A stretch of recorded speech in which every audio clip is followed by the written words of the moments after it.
All right, we are live. Welcome back to the Shortcut Live. We are in Barcelona, and that can mean one thing this time of year, Mobile World Congress. And we have a guest, a special guest, Sascha Segan, an old friend who is now at Qualcomm. We know you from the days of PC Mag. Yeah. It's great to be on the show. It's great to be in Barcelona talking about what we always talk about. This is my 20th Mobile World Congress. It is always one of my favorite weeks of the year. It is fun. It is technology. It is innovation. It's mobile. Let's talk about some of the stuff we saw. Love it all. Yeah, go for it. He's not even 20. He's not even 20. So yeah, this is like, yeah, it happens. So Max is of drinking age in this country, not in the United States. So no, we saw cool technology here. We're going to talk about, everything we saw on the show floor at Mobile World Congress. And if you don't know what that is, it's like CES for phones, and it happens in Barcelona, Spain. It's really cool. We come every year, and we have the latest and greatest. And we're going to start with the first company, Honor. And Honor is a company that was an offshoot of Huawei at one time, and now they're showing off robots, both in camera form on a phone and in robot form, like with legs. So what do you think? It's like their big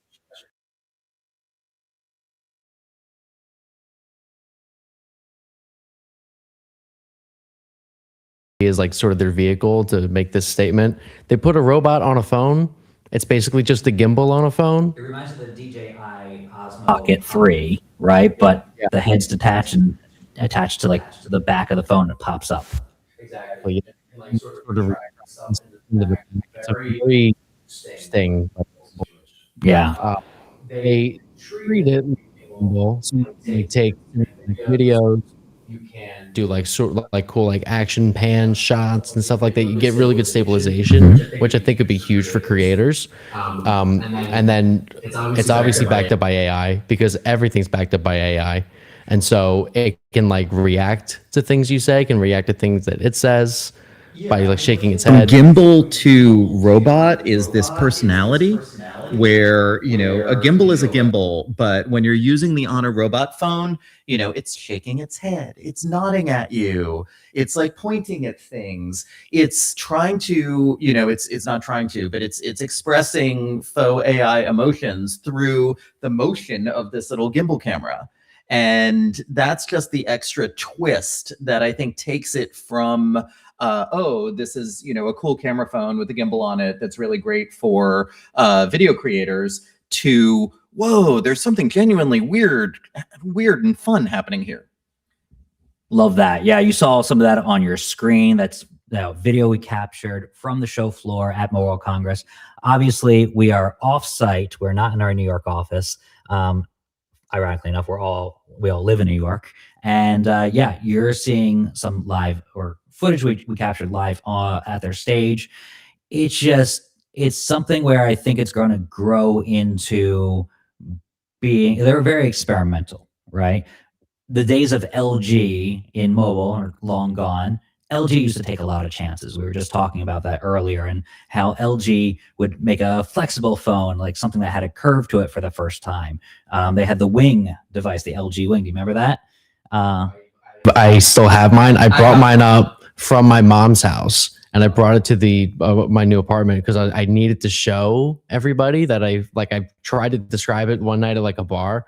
I was like, I need people to know that I actually have this phone, because it's so hard to describe unless you I'm going to do a hot take here and say phones should be weird. Okay. People should be doing weird things with hardware. People should be doing experimental, bizarre things that may or may not work, that push the envelope, that are strange and fun, and maybe they're a failure or maybe they're a breakthrough success. But people should be taking chances with hardware. And that's one of the, I feel like I saw that more at this year's Mobile World Congress than in some years recently. Yeah, I agree. Everything was conceptual at Congress. There was a lot of experimental stuff, and I loved that. We haven't seen that in a couple years. So there was a lot of things that may or may not come to market, or like a lot of things that LG did back in the day influence what comes to the market eventually. A lot of foldable stuff, a lot of dual screen action. That wasn't a thing LG was experimenting with. Now it's a thing. So very cool. There were so many phone concepts this year. I feel like the robot phone was like the flashiest one of them all, just because it's like wild. Right. Yeah. They actually had a dancer that was dancing. She had like a rhinestone coated glove on, like a Michael Jackson dancer, right? Yeah. And she was moving about and it was following her. So I think we're going to see a lot more technology like that. There's speculation Apple may have like a HomePod like device with a screen on it that kind of follows you with a FaceTime camera. That's this stuff is gonna influence what Apple does, what Samsung does. So a lot of these Chinese manufacturers like Honor are kind of leading the way these days. Yeah, I'm still like weirded out by Dancing to Imagine Dragons. Yeah. Like that was the song choice. They said they had there were like 5 songs that they programmed for this thing, and one of the songs was Believe by Imagine Dragons, and that's the song that they chose to play on the show floor. I just find it a very bold choice. Well, I mean, did you notice that everybody had to have a humanoid robot? I was walking around the show floor for a little while, and okay, so there was Honor Imagine Dragons dancing robot. I don't know if you saw Dumpling making robot. There was Dumpling Chef Robot who was like making dumplings. Yeah. There was, did you see cosplay sword fighting robot? Okay. There was directly opposite our booth at ZTE Nubia, another kind of adventurous phone maker. They gave the robot swords, and then they had 2 women in video game cosplay duel the robot. Yeah. Okay. And this was like, and walking around, like there were even more humanoid robots than that. These were just the flashiest. In Hall 6, there was a robot doing like breakdancing. So yeah. So I was going to say, we saw one at Showstoppers. It might have been the same one. This one busted out into a routine to do a Lipa song, and I like the rep there. Like we're all sort of standing close to the robot. And it's like sort of like shaking hands and stuff, doing her stuff. The rep like darts over, move. We're like, okay, we'll move. And then like we're just standing there waiting for something to happen. And the robot just eventually starts dancing to Dua Lipa. Split at one point on the ground. Which freaked us all out. I did not know it was going to do that. No, that definitely could have killed somebody. Right. Yes. I wanted to do a dance off, but it just, it wasn't in the cards, not this year. It wasn't karaoke. They were not playing Elvis Presley. Nope. And yeah, it was the tail end of that story is eventually just like Real Humans. It just sank down and hibernated. So and they had to take the giant battery pack off its back and replace it with a new battery and then do a reboot. And I was like, okay. They're very advanced, but they still have the same limitations as us. Clearly, yes. Yeah. But the robot phone was it was something. Yeah. So let's go to something else Honor was showing. This is the V60, the foldable, the Magic V6. The Magic V6 is a foldable phone. They've come out with foldable phones before that are very good. They're very light. They're very thin. They last year added a lot of battery to the previous generation. And this year, it is now IP69. So it's extra waterproof. You can drop it in the pool. The first foldable phone you can dip in water. So says Kevin Lee on theshortcut.com. So visit that site. No one consumer tech site on Substack. There you go. I was going to say, so most foldable phones have some sort of an IP rating now. Yeah, but not this high. It's never this high before. The first one we've tested that this wasn't foldable, but it was the OnePlus phone from about a year ago, and like, IP69 can be a thing. So now that we're seeing a foldable phone, hopefully that's a trend that we see going forward. Yeah, and I think a lot more phones are going to take influence from this because like now that it's proven that you can do it. I think it's just like a matter of time until Samsung adds it. They'll probably add it to the Fold 8 or something like that. Right. Although they may not even go as far as IP69 because it makes the advantages are so like minimal. And Sasha, I want you to ask you this. It makes me have Chinese phone envy, right? When you see these things and they don't come stateside, or they're globally available, so you have to import them or get them from somewhere, but they're not coming to carriers. And I see all this technology, and sometimes I wish some of the stateside phones would be this advanced. Yeah. So first of all, I wanted to say that it's not just the IP69. As we watch the video in Honor, like it's a durability play in general. They were doing this whole video where they were hanging heavier and heavier weights on the phone to show that it wouldn't snap. So yeah, it's an extremely durable foldable phone, I think is what they're trying to say. But yeah, absolutely. Markets outside the US, especially China, have just far more aggressively competitive phone markets with multiple players constantly trying to outdo each other. And you get to see, this is part of why coming to Barcelona is fun for us Americans, because you get to see all this global innovation that we don't necessarily have access to when we're sitting in the US, which is, predominantly dominated by two players and a bit of Motorola. Yeah. Absolutely. Yeah. It's definitely a breath of fresh air to see this stuff. And we will try to get that Magic V6 in to test that out and put our own weights on it. Yeah. 100%. That would be a very fun test to run. It's they're doing this to a degree where we see this with laptops. Asus had some laptops that they showed off at CES that had some weights on it. So they're trying to demystify the fact, we get these comments all the time that, oh, that's going to break in 5 seconds. And it's like, actually it doesn't. Same thing about the Nintendo Switch too. It's like, the magnetic controller ends on it. People thought that was going to snap. It didn't. So there's a lot of durability testing that goes into a lot of these devices, and it's good to see it in person, not just in photos. So we get to bring the videos and photos to you and experience it firsthand. I think another point with the foldable phones, there's been so many like our fellow creators that have used them like every single day, and they're like, no guys, so you can just use these things. They're not going to break in 5 seconds. Like they just won't. Well, I mean, I think it's I think it's on your list of devices, and I don't want to skip ahead, but there is a foldable phone coming to the US that we saw this week that I really want. And which one is that, Sasha? That would be the Motorola Razr Fold. And that is the next thing on our rundown. I mean, that's like Sasha's just segueing for us, right? Sascha Segan is Sascha Segway, so there you go. Sascha Segway. Yeah, no. We coming to a consumer electronics show near you. So that's right. The Razr Fold. This one is, I guess, it's their first large format foldable phone, right? Max did the hands-on.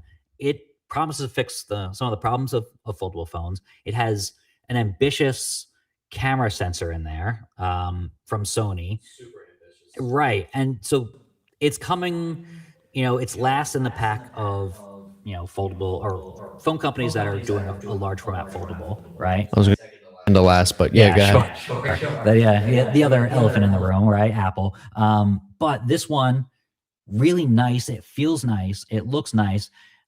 Sometimes Motorola really comes through, and sometimes you're like, you're left wanting. This one seemed really good, and I'm really curious about those cameras. And beyond that, the Razr Fold has a feature that so far I've heard of no other phone in the US having. It sounds obscure, but I am very into it, which is, okay, so I was a phone reviewer for a long time, and I'm very about connectivity, because if your device isn't connected, it's not really doing what it needs to do. It's not a phone, it's a tablet. And there is a new modem and antenna feature in the Razr Fold called 6RX, where it uses 6 receive antennas instead of 4. And what that can do is that can dramatically improve your 5G reception in parking lots, in elevators, in the backs of restaurants, in stone buildings, all of those places where your reception falls off. Potentially, like, I haven't tested it. I'm waiting for everybody to test it. I definitely want to test it, but on the spec sheet, there is the potential for this thing to get reception like nothing else. Sorry. No. We're doing this live. Yeah, sure. This is why we brought Sasha on. I did not know it had this feature. And that's such a Sasha feature too. 100%. where you would pay attention to that. I was paying attention. It's very cool. I was paying attention to the fact that it can write on the inside screen and the outside screen. So that is something that the Samsung can't do on either screen now. So Yeah. they're one-upping one of their chief rivals in this display format. And that had me excited. In addition to the camera, in addition to the things I didn't know about. Yeah, no, it's a very well spec device. A Snapdragon 8 Gen 5, 16 gigs of RAM, 4 cameras on the back, 3 cameras on the back, however many cameras. Right. I think they said 5 cameras best, total, so 2 on the inside ish, right, or the front and the inside. They're going to be like some of the best cameras in the world. They're saying, right, because they got this rating from DxOMark. Yes. Who number 1 in foldable smartphones. Number 2 number 1 foldable smartphones. Number 2 overall in the world. Shockingly. So it's like it's beating the Galaxy S26 Ultra, it's beating the iPhone 17 Pro Max, it's beating like Xiaomi's stuff that they're doing. They're beating everybody. Yeah, I was gonna say, if you're going up against the Xiaomi 17 Ultra, that thing is a monster with a gigantic camera on the back. But the thing about the Moto Fold is that it doesn't have to go up against the Xiaomi 17 Ultra on camera. It's going up against other foldables. That's a different, that's a different competitive set. And I think the best camera on a foldable, still a very good camera, doesn't necessarily have to be this, giant lensed monster on a slab phone that is dedicated to just being a camera. Right. Sort of where I'm at. Like, I get it if they want to say, hey, like we probably have the best cameras on a foldable. Like, go check these things out. Like, that's great. But like they're going so hard at this and being like, actually, wait, we have reinvented the camera on a smartphone. These are the greatest cameras you'll ever use. Yeah, I haven't seen someone tout this sensor before. So maybe it's brand new. We have to do more research on that, but like, it's exciting to see them promise so much, and hopefully they deliver. So we will be checking it out very, very soon. It's a very, very ambitious phone. We don't have a price yet. We don't have a release date, but we know what it's made of now. And it, like, everybody in the briefing room was very excited about this phone. The software is also very good. Yes. Also, can I also say the CMF on the back is terrific. Like, that has always been a Motorola specialty, all the way back to my wooden back Moto Maker Moto X. Yeah. Hell yeah. And just the finished texture, the textured back on this Motorola is just really, really nice. That's fun. Yeah. It is. With that, but Motorola is so good at like design and like they have this sense of fashion with technology. I've been a fan of that with the regular flip razor for a while. I'm really excited that they brought it to the Fold too. Just looking at that phone, I can't wait to get it in our hands. Max and I will be fighting over which one of us gets the review unit. So coming soon. Watch them hand it to me, because they don't like you. Yeah, no. Because I told them not to like you. Yeah. Don't trust him with this phone, guys. He's just gonna break it. Just give it to me. It'll be fine. The not the S Pen, but the stylus that they have. Yeah, that's a good name for it. It doesn't fit inside. Like you can see there, it doesn't have like there's no silo, right, for fitting this pen in, and it charges in this like odd pack. But at least they have a pen, and at least it writes on both screens. So if you're into that, you can carry that around. We will see very soon how this device performs. So I'm interested in testing out the cameras. And up next, we have something near and dear to someone who works at Qualcomm. The Qualcomm. I'm not even sure that we really properly introduced Sascha. Yeah, we kind of mentioned, did we? Very, very early on. Sascha. That he was like just an old friend. Yeah. No, we mentioned Qualcomm. So tell us about your role. You've been doing it for what, like three years now? You're still in New York. We still see you a lot, and you are the person that we contact when we're on New York hours and have questions about Qualcomm. Yeah, I mean, so a lot of Qualcomm is in California, as is true about many tech companies. And I wear many hats in Qualcomm's communications department. One of them is I am the guy in New York. But also because, I used to be one of the usual suspect tech journalists. I think I've probably known Max since he was in middle school. And so when the New York tech journalist community, has a question, I try to be out there to help you folks and to help you guys get what you need. but I came over from, I was at PC Magazine for 18 years. And I came over from PC Mag to Qualcomm to work on a broader range of technologies and to get a little bit, under the surface of the future, to be able to see, to be able to influence what's coming a little, as opposed to just reviewing it once it's out. And, that's been a really fun experience. And I'm still glad to be able to be on these kinds of podcasts and to be involved in tech journalism and help you guys. Yeah. You are one of the inspirations for this live show. You used to do a live show for PC Mag, and I used to wake up, because I lived in California at the time, every morning, and I think it was at the same time, 1 p.m. Eastern, 10 a.m. Pacific, and I would get my news there, and I would be like, oh, that's what's happening during the day. So we are taking a page from your script. You and Dan Costa. Yeah. Right. So I used to see that every morning, and it was on a platform called Facebook Live. Ooh. Right. That is. And what is Facebook Live?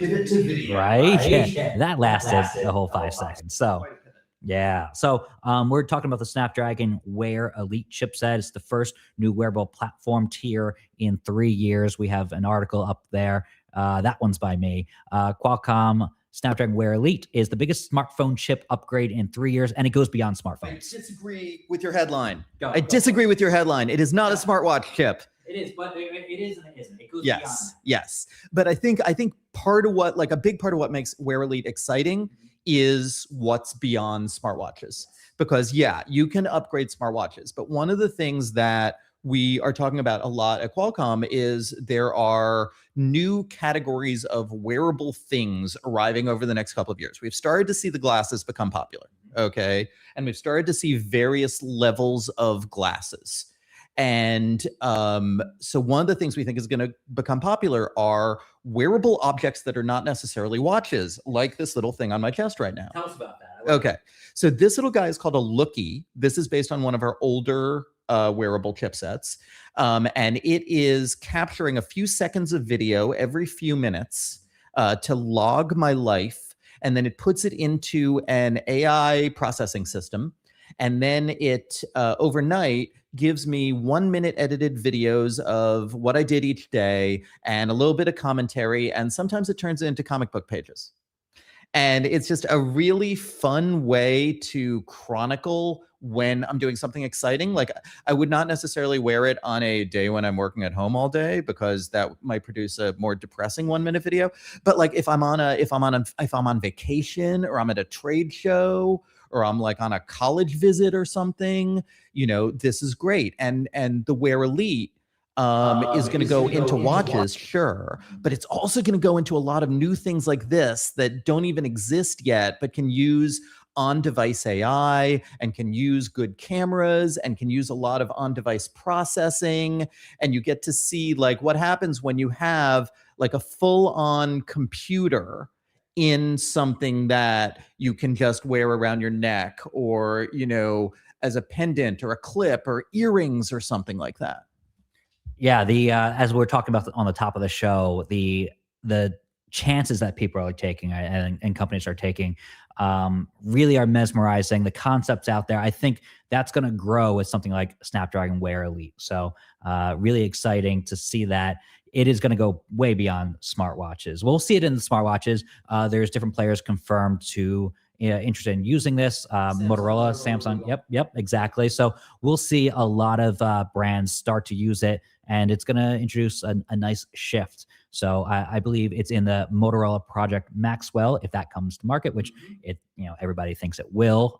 So different things to wear around your neck. A lot of learnings, I'm sure, from the Humane AI pin and the Rabbit R1. It's just, this is going to take it to the next generation, the next level, really.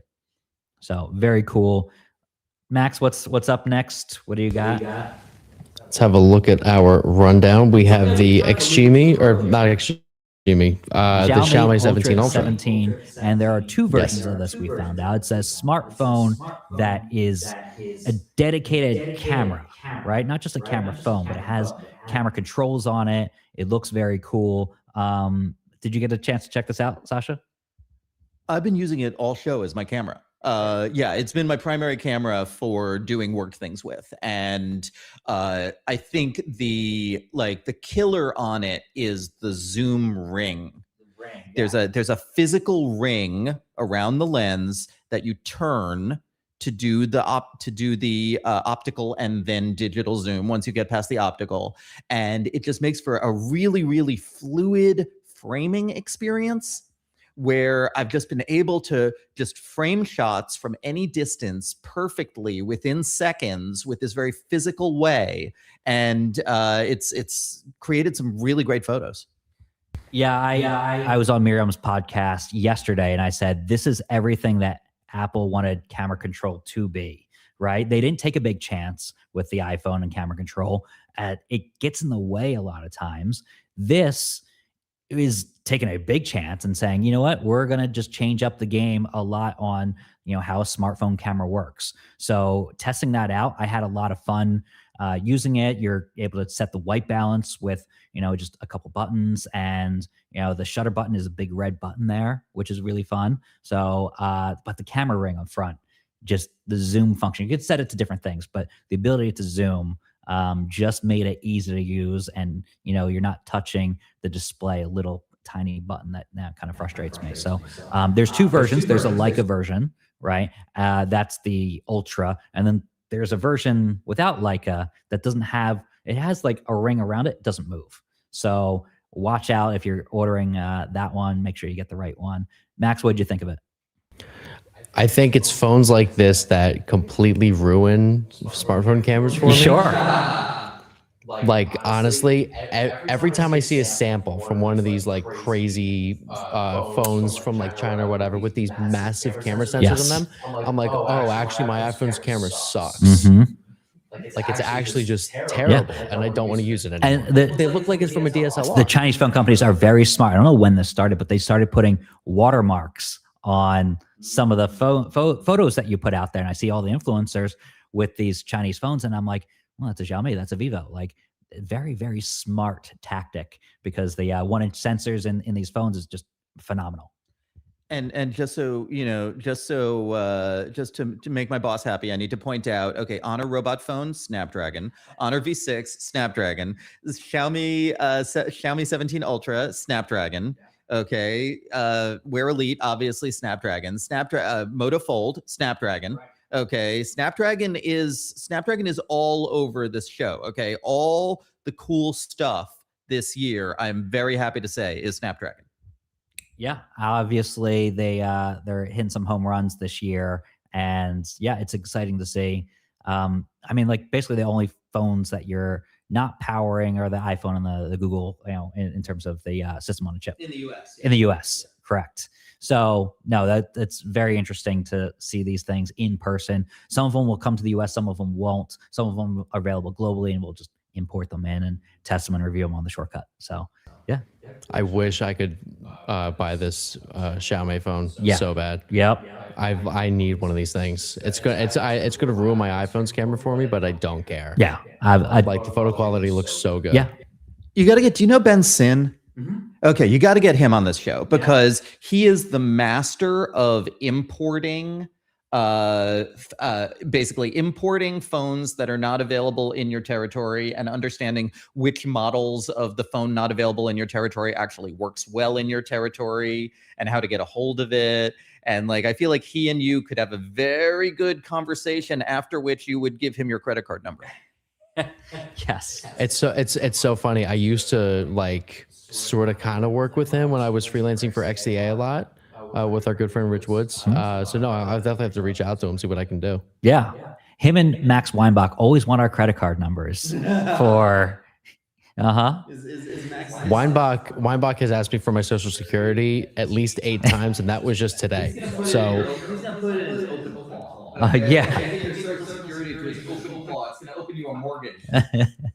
Congratulations, you have now a Ferrari. So exactly. The last thing we want to go over that is here at Mobile World Congress are just a bunch of Lenovo gadgets. So Lenovo is also a master of concepts, a master of design, right? And we saw a bunch of stuff. I think the most intriguing thing was the Legion Go Fold gaming handheld, right? This is just looks like a large format gaming handheld, right? But then you can open up the screen because it's a foldable, and it also turns into a laptop. So this is a concept, but this is one of our best in shows. We're going to come out with our MWC awards tomorrow and the next day. This is, I can already tell you, it's a winner, if not the best in show. This is one of the coolest concepts that I've seen Lenovo come out with in the past few years, just because of how practical it seems. Like, it seems insane, but the way you can just like unfold it and like use the thing as the laptop is so killer. So it folds down to a 7.7-inch like gaming screen, right? And you put your controllers on either side, and it's like using a Switch, like using Steam Deck or whatever. And then you can flip it up, and you can get a 12-inch screen. And then it's unbelievable. Like, when I was playing around with it, I was obsessed with just like expanding the screen and then firing up a game, and then you just get this massive canvas to game on. It is wonderful. I don't know. Did you see this, Sasha, at the show? I mean, I was walking around the Lenovo booth, the Lenovo Motorola booth, Lenovo Rolla, whatever they are. And it was like they had gone to a display vendor and said, I want one of everything.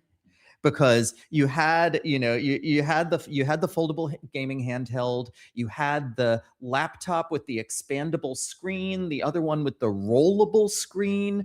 They had another one with a new kind of 3D screen. They were just experimenting wildly with every kind of display they could get their hands on. It was very, very exciting.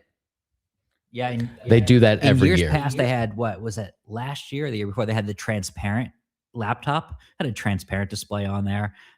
They had the rollable, like Motorola has been doing stuff because it's a subsidiary of Lenovo. So we're just seeing a lot of experimentation from key players, and one of those is Lenovo. We obviously review a lot of PC gaming handhelds. That is like Kevin's domain. A little bit of Adam does that, but they, this is just a different level where it's a full 12 inches. So I can ask this with genuine curiosity, because this is not a Snapdragon product. Therefore, I do not know and am not hiding anything. So how real is this? Is this going to come out? Is this a probably going to launch? Is this just a concept? How real is it? I feel like it's 50-50 with Lenovo's products in the past, just like their track record. Sometimes when the stuff does come out, it is limited availability, but at least you can purchase it. I saw our friend Avi at IFA with the laptop that the rollable laptop that just goes up, and I was like, oh, that's the first time I've seen that not at a demo, and he was using it, and I would just like did a little zoom in action with my phone, and I was like, oh, you're at a tech conference when you see Avi and he has a rollable screen that expands. So that thing did actually come out. It was purchasable. You could buy it. So I think we're 50-50 on this. I think it relies on developers, software developers, game developers going, you know what? I want you to have a full 12 inches of screen space. So if they're going to utilize that for their games, I think it really comes down to, will software utilize this hardware? I think so too, but I think Lenovo is pretty good at optimizing their software for like flexible form factors like that. So I don't know if it's going to really rely on developers. I think it's just going to be like whether Lenovo wants to commit to making something like that. And I think they will. This is something where I'm like, okay, I can definitely see them shipping this in like 1 to 2 years time easily.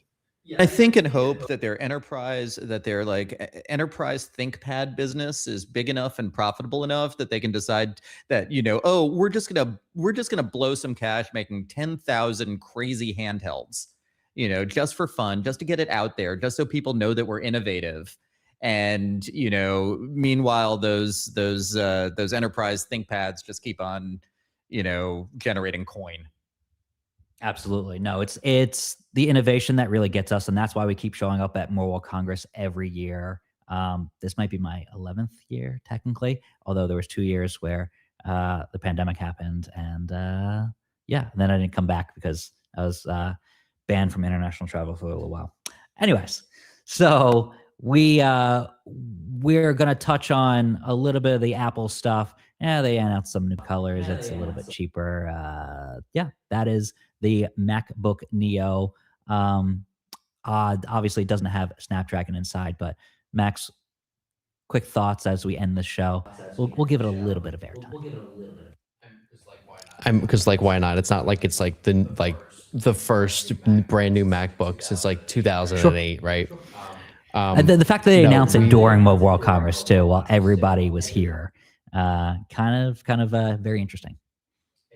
It's a little bit weird, Right. right? No, they stole the thunder from almost the entire Yeah, show they in one foul because swoop. no one knew which day they would unveil this. There was a couple other announcements. iPhone 17e. Yeah, definitely an interesting device. It is a budget MacBook, the MacBook Neo. It's a laptop that starts at $599. We have all the specs on the shortcut.com, so check that out. The one thing I did like, I was hoping, and I wrote an article before, I thought it was going to be the sequel to the 12-inch MacBook from 2015 to 2019 before they got rid of that and it had a bad keyboard.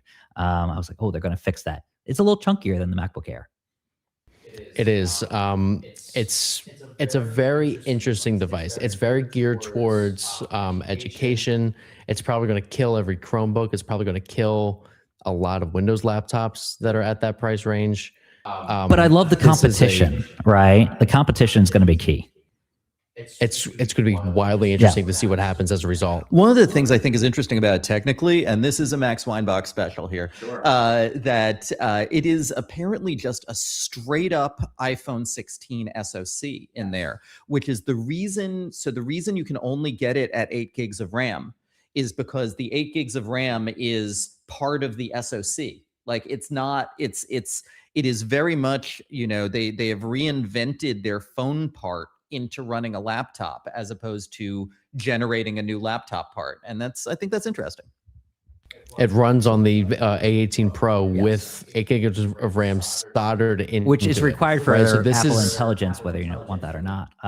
Yeah, that is something that is required, 8 gigs of RAM at least. So we will see how well people are satisfied by this, because it's going to be popular. It's a good price.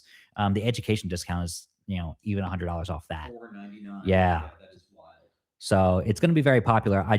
I wonder if you're a creator, you love the colors. I really like the color matching keyboard, right? The different versions, the yellow version, the citrus as they call it, looks very cool. I just wonder if that person goes to edit a 4K video from their iPhone and how well it handles that on that chip with macOS running there. I don't think Apple wants professional creators to be buying this. Okay. Apple still wants to sell expensive laptops. Yes. Okay. They very, very much want to sell MacBook Pros. They want to sell MacBook Pros to you and you. They want to sell this one to, every high school student in America. Someone who has an iPad and wants the keyboard, but you're like, let me spend a little bit more, get this all in one device. I really wanted it to be a 12-inch MacBook that's svelte. And, because I'm carrying around a heavy laptop right now. So during Mobile Congress was really hoping for that comeback. But, there's other laptops out there, and we will be trying all of them when we get back to our New York studio. And when we're home. We're flying tomorrow, but we'll be back Friday. So let's sign off here, because I know we are at time. And thank you for watching. It's a little bit of a different show today. We're thankfully hosted by Sascha, and the Qualcomm team has been great in helping us get access to some of the coolest Snapdragon news out there. So check that out on the shortcut.com. Max has a bunch of articles on the site. We are running. We have probably like 20 articles just from Mobile World Congress between you, me, Adam, and Kevin, and Reese. Reese had a great article about the Snapdragon X Plus and the X and the X Elite 1 are not going away necessarily. So that is actually going to be set up a nice battle for the lower priced tier of the market. So come back to school, things are going to be on sale, and that's going to be really good. So we got a good quote from one of the meetings at Mobile World Congress, and that's going to be that was a nice article. So a lot more show stuff to come from Mobile World Congress. Even though we're leaving tomorrow, we're going to post a lot more and have the awards Max, final thoughts? Thank you for watching. Yeah. That's what I have to say, because it was an effort to put this thing together. Yeah. So we It appreciate always is everybody on the tuning in. road. As our music rolls, make sure to like, subscribe, go to theshortcut.com, go read all of our coverage. We are the #1 consumer technology publication on Substack. We even got Sascha in on that one. I'll see you guys in New York. I have to come by the office. I've heard amazing things about the Shortcut Studio. It's going to be fun. Thank you, Sascha, for being here. We appreciate you being live with us. It's kind of come together at the last second, but the fact that we're live in Barcelona is a testament to the work we do and the launch live now, guys. Thank you so much. So we will see you again in 47 hours. something like that. All right. Talk to you later. Bye. Thanks, guys.